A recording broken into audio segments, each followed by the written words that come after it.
Hey everybody, episode 24 uploaded and in your face, and it's chock full of great vibes, and hopefully you'll understand this outstanding story. We've got a great weekend of racing coming your way. Kentucky Derby preps coming up this weekend. Battaglia will be happening at Turfway Park. Get to that later. We want to focus in on the real biggie that's coming up this weekend. It is the Rebel Stakes, and I love the Rebel Stakes weekend, mainly because I had the single greatest day of wagering in my life on Rebel Stakes weekend. I've had a lot of really great days. I've been really lucky. But this one stands out as the single greatest because it just kind of goes to show you that you need so many things to come together to win. We often talk about, oh, I can't believe I missed that. I can't believe I lost that. But we don't really think about how close it is when we do score, how things could have easily gone the other direction.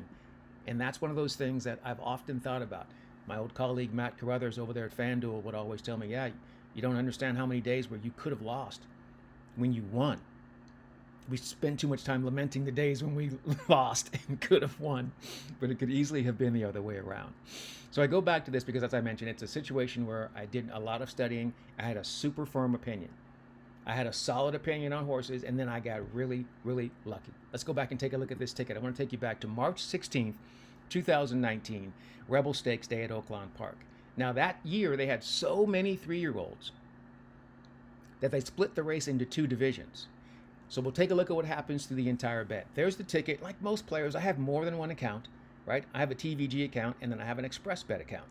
So I played on my Express Bet account that day, put the ticket in really early because I had baseball with my son all day long. So I knew I wasn't going to have a chance to take a break from that to play the ticket. I'd be too distracted. I wanted to put it in, walk away, and let it do what it do, as they say. So first leg, look at this historic list of winners. Such a historic ticket. Midnight Bisou wins the first leg. She was not the favorite. She was your second choice. We got $4.40. Elate was your even money favorite in that race. And Mike Smith with a great ride, stuck up through the inside. And once Mike gets to the lead with that left hand, you're not passing him. So that was a wrap. The second leg, we go 1, 2, and 8. The horse I'm not using in there is Bob Baffert's horse, Game Winner. So folks may not remember that year we had a lot of issues with weather and with horse fatalities and track conditions on the West Coast in 2019.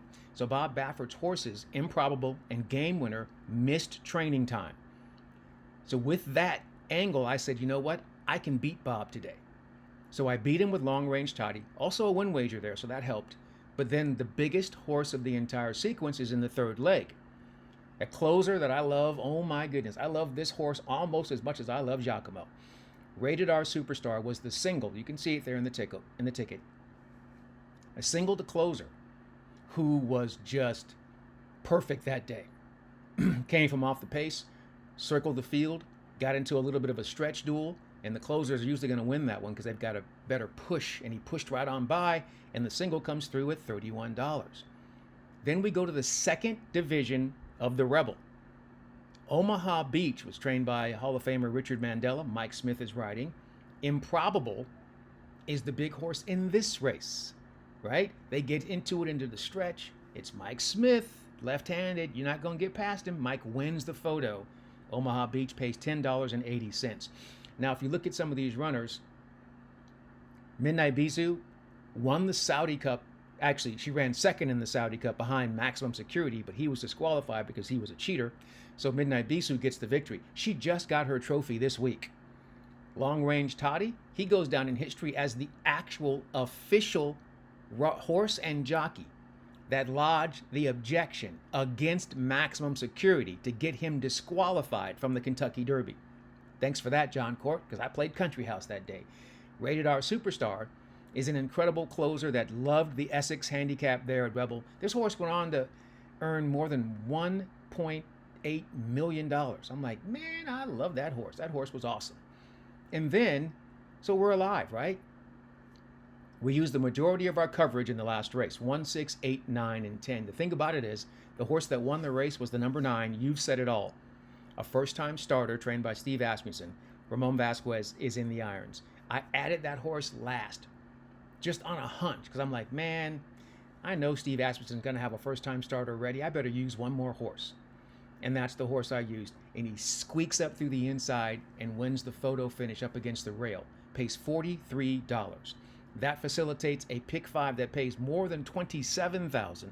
If you know anything about these accounts, they take the taxes out for you. So our payout is just over $20,000. What a great day. And so, with all the fun things that happened, like not one of those victories was easy. I mean, Midnight Bisou was a length victory, but everything else was a nose, a nostril, maybe a head in some cases. It was really, really tight. It just goes to show you if it's going to be your day, it's going to be your day. And sometimes there's nothing we can do to ruin that. Although most times there's plenty we can do to ruin it. But if it's going to be your day, they just kind of fall into place. But I had to do the work first. I did all the work. I studied. I had an angle. My angle was to beat Bob Baffert's horses. I did that, and that's how I made money. And then you get lucky with a first-time starter in the last race. But I pushed the button. I put the horse in there. So it's a combination of luck and skill. So with that, coming up on Rebel Stakes weekend again, let's do it again. All right, let's try to put together another winning ticket. We've done all of our studying. We looked at the horses. We like, okay, we have one single, and I have to admit, I'm nervous about the single. Super nervous about the single. But we'll get started here with race number 8 on the card. Under the palms to the inside, Brian Hernandez Jr., Kenny McPeek. You just got to watch those connections no matter what the situation is. Then we move on to the outside horses. I really like Amber Cascade and In Just My Heels. I think all three of those runners, yes, they're closers, but there's some speed in the race, and it should set up for someone from off the pace. And like we said there with that other ticket, if it's your day, it's your day. Don't second guess. Don't worry about it. Once you have your opinion and once you put that in, you got to let it ride, so to speak. The second leg in the Honeybee, that's our problem. We are going to single. We love the trainer, Kenny McPeek. We're going to single Take Charge, Milady. The 6 is 9-2 morning line. She should be in a good spot. Here's my only problem with the single. The jockey, Julien Laparoux, is an outstanding jockey. I'm sorry. I'm not sure if he's always giving me 100%. And I say that about a lot of riders, and I think all bettors say that. If we can't seem to catch you or win with you on a regular basis, we're not quite sure about your effort. And it's not about trying hard. It's about making the right decision. I don't know. It's just a weird little vibe that I got. I like him a lot. He's a really good jockey. I just can't catch him. But I'm on a single because he's on what I believe is the best filly in the race, so why waste money? Go to race number 10. That's the grade 3 Razorback. So here's where I'm taking a chance. The number 1 to the inside is Croupy. And this horse is a deep, deep closer. And he just needs to get something to run at. He's now coming third off of the layoff, and he's been facing better competition. He was in the Pegasus. I think he gets a setup here, and I think he'll be running hard. Skinner is the 5 horse. Another horse, third off the layoff. Closer, likes to make the move. He's not really much of a winning machine, but I like Jose Ortiz jumping back in the irons aboard Skinner, and I think that's going to be a difference coming up in the Razorback. You get to race 11, that's the feature, right? That's the Rebel Stakes. Nice size field of runners in here. The 2 closers I have to use are Sandman, the 3, and my top pick is the 13, Tiztastic. But those are closers. I know for a fact in my heart Speed King is going to the lead. The question is, do they want to tussle with that horse? I don't know, but I trust Rafael Bejarano, no doubt, on the front end. And if he does get into a duel, it sets up beautifully for the 3 and the 13. So, in my mind, we are alive, and we get to race number 12. And it's a maiden event going 6 furlongs, and that's where you got to have some coverage. First-time starter for Ron Moquette. It is the 2 Mayor. I like that horse quite a bit. But then 8, $2 Eddie, speed. 9, Tiz Marcus, speed. 10, AP Ruley, speed. 12, Miracle Mac, closer. So I think we have it. We feel like we've got it covered all different directions when it comes to that final leg. So once again, a 50-cent play because we're using more horses. That means it's going to be a $45 ticket. If we can connect, it's going to pay because we don't really have many short prices in our entire sequence here. So it's the kind of situation where the way we've laid it out, it can bring back a major, major return on investment if we can just get things to break our way. So that's what's coming up for us. Oaklawn, late pick 5, Sunday, Rebel Stakes, trying to keep the good karma going for us on big days like this at Oaklawn Park. But what are we looking for this weekend? Right, there are plenty of great tracks running this weekend with good cards, some not so good. We're going to focus on places that have full fields with potential for maximum return on investment. Or, like here in Southern California, because we have great weather now, we're going to focus in on that card because we feel like the turf racing will be good. So we'll focus in on Turfway Park. Is always going to be interesting. They're going to run their Battaglia on Saturday. Got a great card of racing coming your way. They've kind of been able to wait out that bad weather, so it should be good to go at Turfway Park. Oaklawn, we know it's going to be good to go.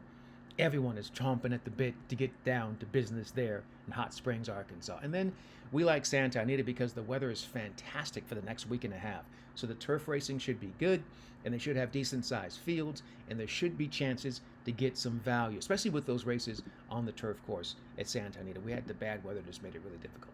All right, wrapping things up here. Got to remind you of what you're trying to do. Remember, when you're betting on horse racing, you have to do the 5 R's. Research, resources, rain or shine, restrict, reward. Research. Pick a track to play, then you got to go check the stats for jockey and trainer combinations to see which ones are going in the right direction. The resources available, drf.com, brisnet.com, just a couple. Good resources for race info. Do you know I just realized that resources right there is not spelled correctly? That sucks. Anyway, rain or shine, you got to check the weather weekly forecast for the city your track is in, and then restrict yourself. Stay within your budget. Play only maybe win wagers, exacta, daily double situation. $50 per track is the max. And then reward yourself by playing bigger bets after you win, and then make sure you cash out periodically. I cannot believe my editor let that resources thing go. Anyway, that explains a lot. So that's the reminder to kind of stay on your P's and Q's when you're playing. And hopefully we can have another day like we did March 16th, 2019. Ain't nothing wrong with a $30 investment and getting more than $20,000 coming back at you. So in the meantime and in between time and until next time, I'm Ken Rudulph with Horse Race Bets. Let's get this money this weekend. All right, let's get it. I'll see you on the other side of this. Good luck and enjoy whatever you're into.